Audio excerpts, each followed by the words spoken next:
Hey guys, welcome back to BK's Bullets. Brent Casina here on travel, and just watched the Han Solo movie teaser, and this was the full teaser. This was not the big game spot or the Super Bowl spot that aired last night on Sunday night. I'm not pausing of trying to think what to say. I mean, I kind of am, but it's underwhelming. I thought last night when we did the Super Bowl spot that it looked kind of slick for Han Solo, as far as like all the glittery and stuff, and I don't know, man. Something about these new Star Wars movies taking place in the past with the older characters from the 70s films, the original trilogy. I don't think they should do them. I really think like it's missing that grit and grime that you associate with those characters, simply because you've looked at their faces for 30, 35 years or something like that. Like Han Solo, I associate with late 70s and 80s filmmaking technology. I don't associate him with super slick CG effects. If I do associate him with CG effects, they're bad ones, because those were from the special edition. But anyway, I think this looks too slick, and I'm just not. The trailer doesn't sell you on this Alden Ehrenreich kid who most people have never seen before as Han Solo.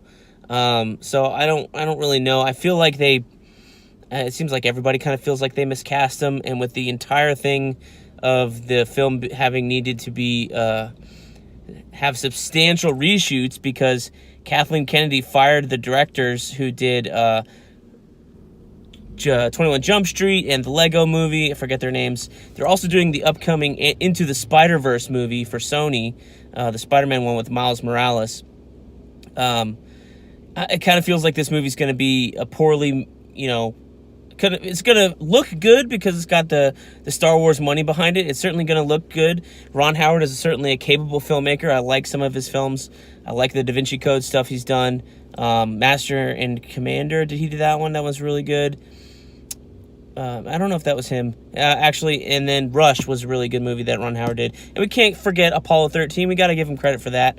But Solo, it just kind of feels like a misstep in the Star Wars. Maybe this is the first one to flop. Maybe this is their hindrance. And certainly, after The Last Jedi has not done very well at all in terms of it, when you compare it to Force Awakens anyway in the box office. And certainly the fan reaction, I certainly didn't like the movie that much.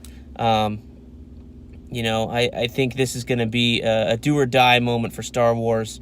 Everybody's waiting for Marvel to put out that one bad movie, the first real big Marvel flop. I mean, looking back, it's kind of Thor: The Dark World, but that was before they had Juggernaut after Juggernaut after Juggernaut every single, time they came out of the ring. They've been super successful so far, but they haven't really had a movie that was unilaterally terrible or hated.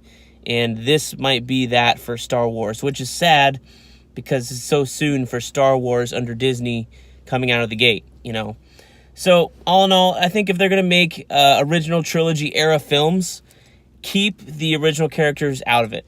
I think it worked in Rogue One because we didn't have any original trilogy characters other than, the CG guy that they had, Grand Moff Tarkin, and the shot of Leia was terrible. But it worked for that one character. But I think in Vader, obviously he's in armor, so you can have him, but use him as little as possible. But yeah, I think if you're gonna do original trilogy era films, around or before the Battle of Yavin, you need to keep, don't recast the classic characters. Make up your own new characters. So anyway, that's what I thought. It's a short little teaser. It's only about like a minute and 30 seconds, if that. It doesn't really give you a feel for Lando or who the hell Emilia Clarke is playing, who is Daenerys Stormborn from Game of Thrones.